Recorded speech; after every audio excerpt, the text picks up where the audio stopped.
we know them as the main men of their respective platforms. But today, finally, we have them together on one platform. For that, today, it's Grazia and Femina's Fashion First.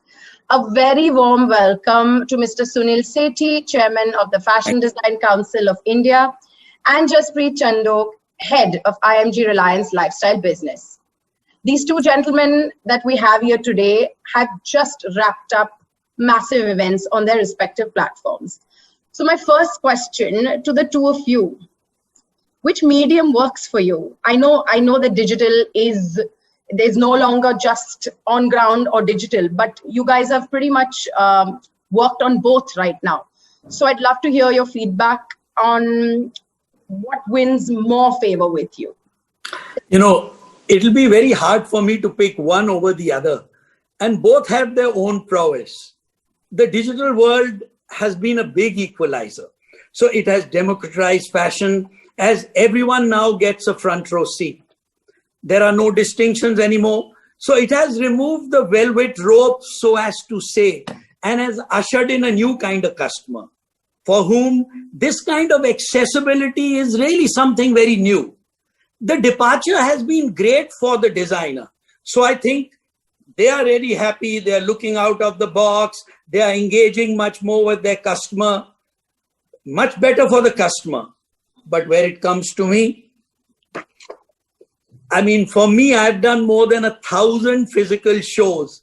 The thump of the physical show is unbeatable. The light presentation, the arch lights, the adrenaline on the stage to the very time that they take the final bow, that unpredictability makes it very special for me.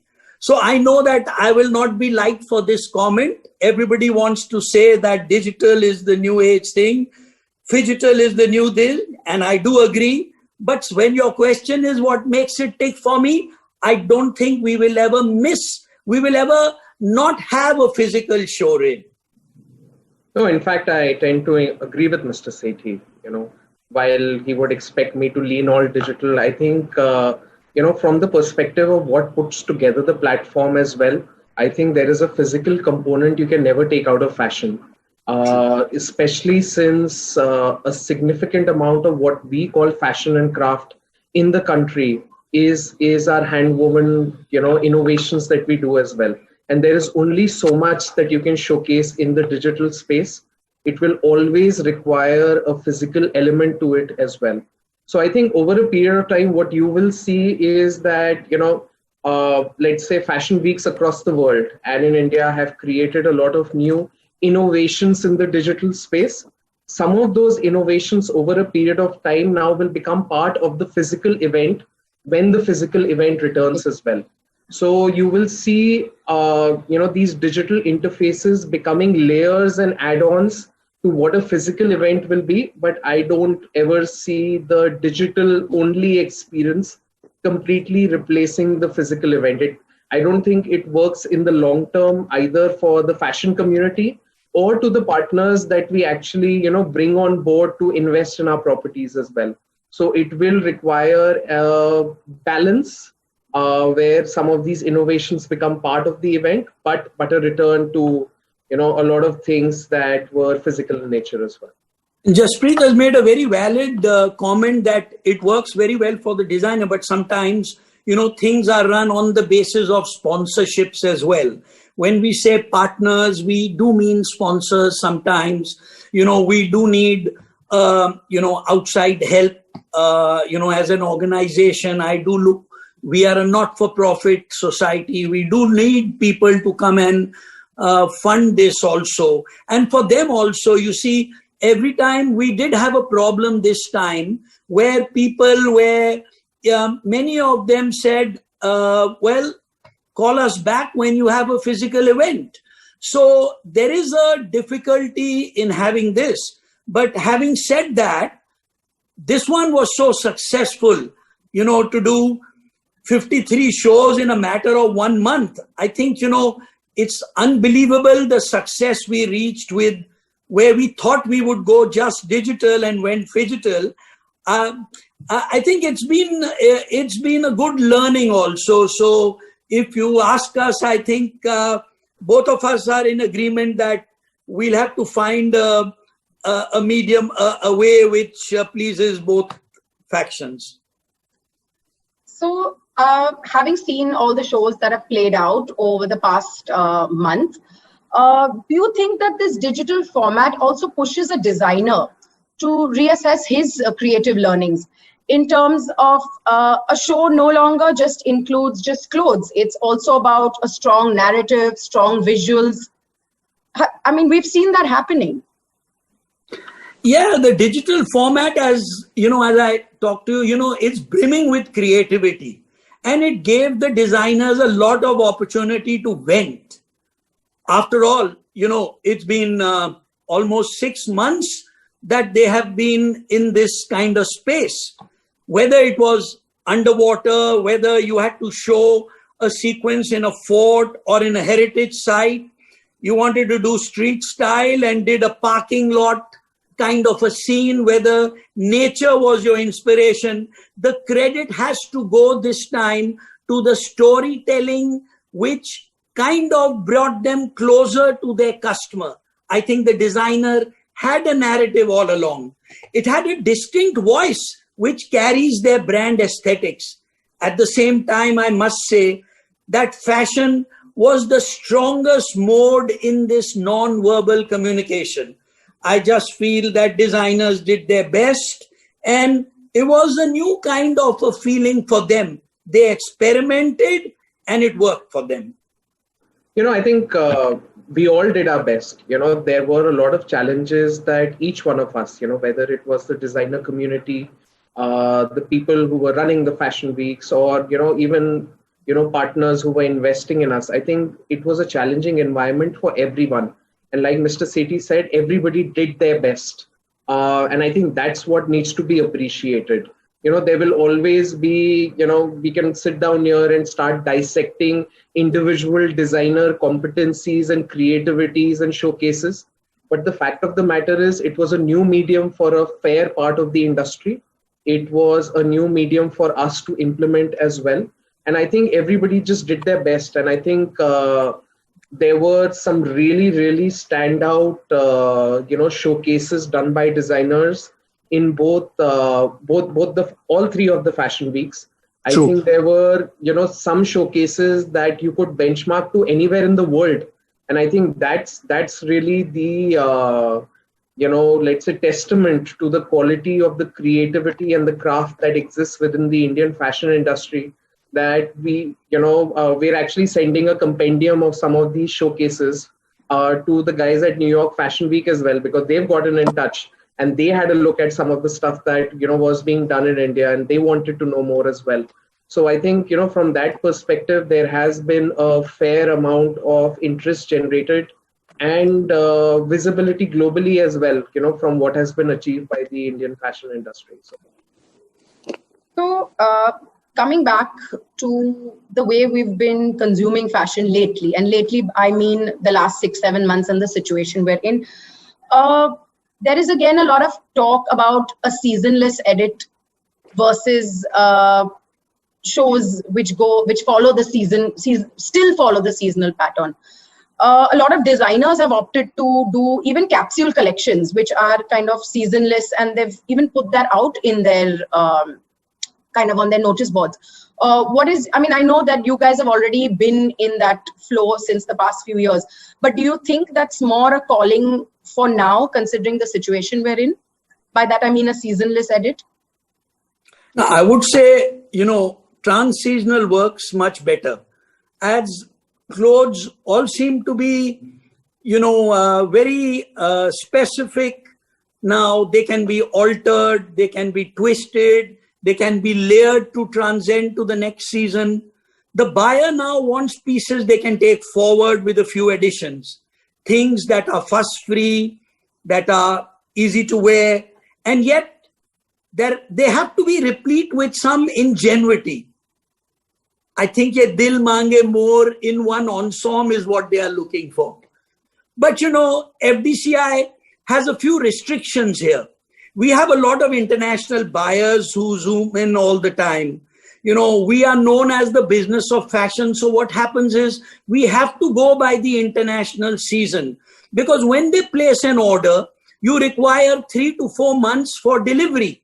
So, we made exceptions this season, but we still call it SS21. And that's because, we cannot just remove the international buyer who wants to buy for the season, because, they travel all over the world for the season. If the international, I hate to say this, but if New York Fashion Week, if the Paris Fashion Week, if Milan Fashion Week, if they change the rules of the game, then we no longer want to be the exceptions. But as of now, we have made exceptions this season by allowing 2020 is such a year that we've allowed the graduate of 2020 to show their present collection.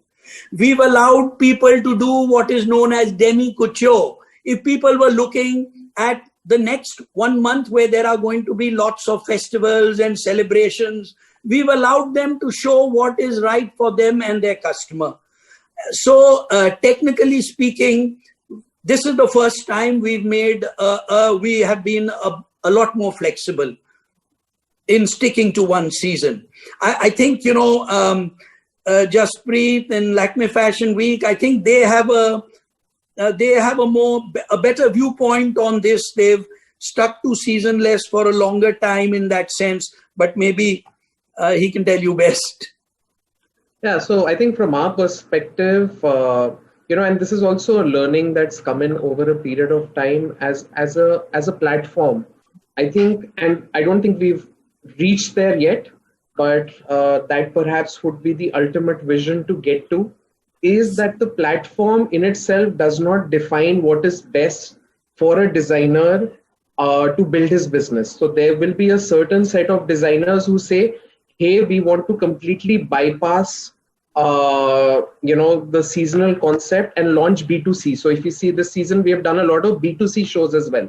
So, you watch the show while the show is on the hub, and you actually get the clothes come up, and you can wish list and shortlist them right after the show. You can go and buy them. So there's the B2C format. There is also the format that we usually have been following for a while, which is an in-season format where you're looking at about a 2-3 month period, largely for domestic buyers to be able to purchase garments and put them up. It works very well in the festive period, and which is the reason why if you see Lakme Fashion Week traditionally happens in August, which is similar to, let's say, the Couture Week, which happens in July, versus October for the India Fashion Week, which then caters to the next season. But I think, from our perspective, we are looking at a platform where the designer can decide what they want to do, and then it is our job to implement it. So whether it is current season, whether it is next season, whether it is B2C, whether it is a designer saying, I don't want to sell any clothes and I'm just doing it for the creative kicks of it, it's up to the designer. As long as he's putting together a showcase that creates either buzz or generates interest, or is an innovation that might not be ready for sale, but is a showcase that can perhaps be used as a case study going forward, we are happy to provide the platform. So I think that allows, in fact, our ecosystems to work as well. So that creates the symbiotic nature of the Indian fashion industry, which has 2 major fashion weeks, working in tandem as well, because we are able to then cater to pretty much everybody in the fashion industry, through our various platforms. So that kind of, makes our symbiotic relationship work better is how I feel. Yeah, we kind of tried the buy now, sell now format, but most of the designers, they can make a sample for the fashion week, but they cannot really go into production of many pieces. So what happens is, when people want to buy immediately off the rack, there can be a problem many times, because a lot of them are catering to the international buyer, and then lots of changes need to be made in the garment. Sizing is a problem. Then they need to know how many pieces you have to order. So we tried another method. What we did was, we came up with a virtual showroom. In the virtual showroom, we've allowed the buyer to choose in a matter of 3 months what they want from the collection. So even though the fashion week is over as such in 5 days, but the collection continues to be on a virtual platform for 3 months. So people, the buyer can come in, log in, get a discussion done. All these things weren't happening earlier through our platform. I mean, it was come and see the stall, place the order, go back, give the order directly. But, FDCI has become a bit important in that zone now, where we are helping out the fraternity this way. Where it comes to the B2C, almost in the month of July, we had online sales. When we had the online sales, we realized that more than 1 lakh people logged in. When a lakh of people log in during pandemic times, you know that there is certainly not a fashion fatigue. We knew that. As soon as we found that out, we started to see how we can have 2 fashion weeks in a row, how 53 fashion shows weren't a whole lot. And then we followed it by another sale. Even this time, a sale of 2 days, my designers were calling up and saying, can we continue the sale for 1 week? So I do agree with Jaspreet that each designer has to be given what they want. We just made 3 different segments. We made a showroom, we made actual fashion shows, and we did a direct B2C sales. So, but I do agree that we should be allowing the designer to do what he wants to. Right. So coming back to something that you brought up earlier, and it's also something that a lot of people believe in, is fashion being made accessible to everybody. The whole digital format has given anybody and everybody the opportunity, like we saw last week, to even sit on a front row and watch the shows. Is this inclusivity, is this the way forward, or are we going to kind of find a way to again go back to closed doors? Because I think fashion being made accessible to everybody might just be the way forward. Jaspreet, you want to? See, actually this particular question, Mehnaz, has been asked of me by, at least 20 different, people. And I think my answer's been pretty similar, is the fact that, as a platform, and this was a decision that we took about 3-4 years back, we anyway started speaking about fashion being inclusive. And you know this as well, since you've been part of our board as well. So we kind of took a different stand, from fashion as it is globally, where there is a fair amount of exclusivity that is kept in mind. We stopped looking at Fashion Week as an event in itself, and pivoted to it being a digital platform.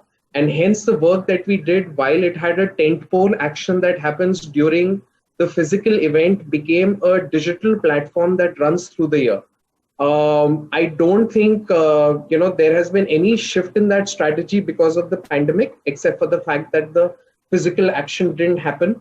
But for us, fashion was always going to be inclusive. We were always reaching out to a large set of people digitally. We already had a reach of about 60 million people, in our fashion weeks, even before the pandemic came in. Even if that moves from 60 million to 70 million or 80 million or 100 million, it's still reaching out to a large set of people through the content that we are creating, through the innovations that we were doing digitally.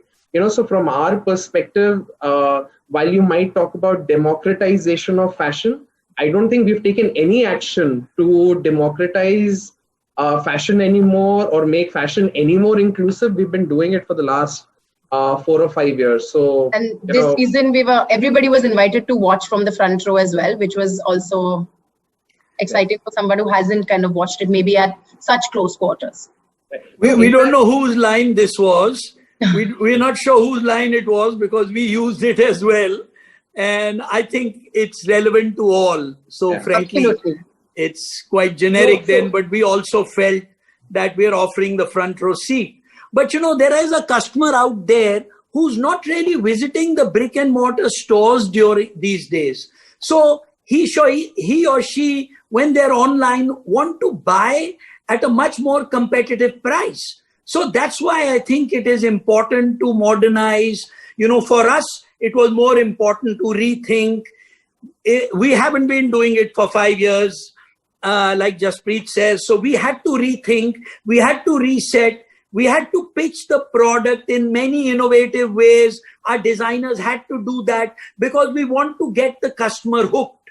So whether it is e-commerce, whether it is getting websites in place, because what we did was at FDCI, most of the designers in the country didn't even have their own websites. So we encourage them that if you want to come on our fold, if you want to do a designer stock room, if you want to be part of Get More Orders, if you want to do e-commerce, if you really want to do stock sales, you have to make your own websites. So fortunately this year, and not 4 years ago or 5 years ago, now is the time when many established designers were making their own e-commerce sites. And that is because this is the change that you're talking about, Mehnaz. So I think, it is really important that, we are adapting to the new challenges. And, it has worked out great for the fashion fraternity. But I think it did need somebody like from within FDCI to go and encourage them. And not only encourage them, it was more like a threat that if you don't have a proper website, you will not be able to take advantage of all the facilities and all the things we are offering to you. Right. No, I think Mr. Sethi is right that the designer industry does require a push from time to time in a certain direction. And I've known Mr. Sethi for over a decade now, and I've seen some of these pushes in a certain direction that has actually benefited the industry as well. There were actions that the FDCI was taking 15 years back.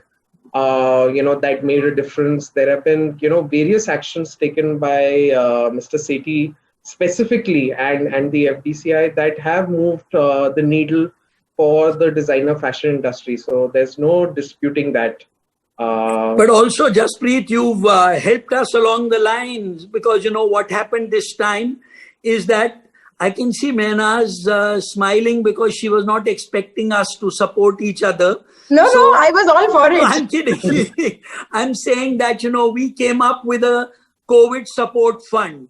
Yes. We thought, to come up with a fund, how to have it registered, how to have it moving forward. Our board, our FDCI board became the patrons of that. They started with putting in their money where their mouth is. And, at a crucial time when many young designers needed our help, when the labor needed our help, when their employees who were junior and were not well paid needed our help, when the tailors and the master needed the fraternity's help, then that's where we found that. And, we had a IMG and Lakme did come forward with a very good contribution to us, which we used, and not only for the FDCI members, but for the fraternity and many members who may not have been part of FDCI and may have also been opting to do shows at competitions place. It didn't really matter. So I think, there is a newfound bonhomie, there is a newfound cooperative attitude. I think that wasn't there. There was a spirit of, that dog-eat-dog spirit that the entire industry talks about in fashion amongst the designers also is not really, wasn't really seen. Because when we did our shows, we saw that a designer was used as a stylist for another junior designer. He asked for a senior designer's help to style his show. In some of my other shows, one of my board members who's also a designer was curating the show. FDCI team was allowed to curate the show, do the production. So we had a whole in-house team which was working as a unit. I think it's really important that this has, amongst the many lessons we've learned this time, is the fact that the industry is one. The designers are looking for the help from the industry, and so there are no competitors in that sense. And, we've shown a spirit of camaraderie even between our organizations. No, in fact, I think a lot of it is now hype that is created, Sorry, in Mehnaz. No, conversations. you've actually summed it up for me. That was actually my last question, but then you've given me the perfect ending to this conversation anyway. Sorry, No, Jaspreet, you were saying. yeah, so I think a lot of it is now hype in terms of the competitiveness that exists between the two organizations. I think it's great that you put us on a platform for people to know that I think Mr. Sethi and I are in constant touch with each other.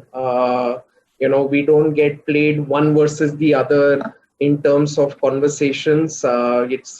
It's an old thing that a few designers still think works. It does not There is no anymore. Bombay-Delhi divide. I think it still exists in the mind now. Yeah, I mean, So, designers from Delhi show at Lakme Absolutely. Fashion Week. Designers from Mumbai take part in the Lotus Makeup India yeah, Fashion. I think both of us are pan India platforms, and because we've been able to create a niche and a communication strategy and curatorial strategy that is also not exactly the same, and that is the reason why you will always find a set of designers who will find value showcasing at India Fashion Week one season and perhaps Lakme Fashion Week at one season, because there is that opportunity to tick mark different boxes as well that exists. If we were like on like, I think perhaps the industry would not be richer with two organizations and two events. But the fact that we bring different things to the table allows the industry also different growth avenues. And for a fairly young industry that we are still, and for an industry that still has to grow significantly, I think that's an impetus that has provided a platform to a lot of designers over a period of time. We are a young industry, but I must add to this that the Lotus Makeup India Fashion Week this season was not young by any standards, because you can talk about the best fashion weeks that have happened all over the world, and we didn't imitate them. We had our own model, and I think I may be not being humble by saying so, but a lot of international, but a lot of countries have, few of the countries have even called up to find us about our model, because they found it simple, they found it practical, they found it very easy to log on to, they found that the shows had a certain immersive quality, they found that you don't need to go the very high-tech way to express your views. So we are not really lagging behind anymore. So we may be young and new, and we will always be that to the other established players. But in terms of going digital and phygital, we are at par now, I feel. What we've shown by doing our fashion weeks, individual fashion weeks, we've shown the world that it's possible to India to be on the same platform as then. And, as far as FDCI is concerned, we announced our digital shows maybe within a week of all the international fashion weeks announcing theirs. So that way, we are no laggards anymore, and we're not young anymore. I hope, I have been approached by certain countries now because there are fashion week bodies, and few of them have approached FDCI now to see how we can help them grow in their country and how we can share ideas with them. So this was unbelievable. I thought we are the ones who look towards the West always and to everybody. But now India, hopefully with these 3 fashion weeks that we've done this year, will become a force to reckon with, or at least have its own set standards. No, absolutely. And on that note, we are already looking forward to you guys announcing the next set of fashion weeks for next year. And Mehnaz, you must know that we consult each other on the dates. So this year, we changed our dates. I have no doubts that you'll do, because I'm sure that you'll do. But anyway, thank you so much to the two of you. You'll have just come off like super busy schedules, but thank you for being here and for chatting with us. Thanks. Thank you. Thank you so much for Thank you. having us. Thank you. Thank you very much. Bye. And Thank just want to bring Yes. up one point. While Mr. Sethi and I are the ones who are part of this call, the fact of the matter is both Mr. Sethi and I sat at home while our teams put together the event, and I think we can't thank them enough. And I think there is a lot of effort put in, and you can see that come through, both from the FDCI team and the Lakme Fashion Week team. Absolutely. And I think, any platform that we go on, I think it's important to, compliment them for the product that has been put together. And so, just wanted to. Absolutely. And old school doesn't work anymore. And that's why we are looking more younger with 80 crore impression, reach of over 10 crores. These are figures that I knew nothing about. It is only my young, small team which has been able to do that. And, we saw that being done by LFW as well. So more power to who they call Gen Z and now Gen X and the younger brigade who moved so fast with the times because they are digitally much more advanced than somebody like me. I think Jaspreet falls in the same category of Gen Y and Gen X. I'm now in your category, Mr. Sethi. And so I think our teams have done well, and thank you for pointing that out, Jaspreet. It's a point that I always want to talk about, write about, and saying that the future is theirs because the customer is also that age of a customer, at least a larger percentage of the customer is in that age group. So more power to them. Thank you. Thank you. Thank you. Thank you. Big thank you to both of you for being here Thanks. today.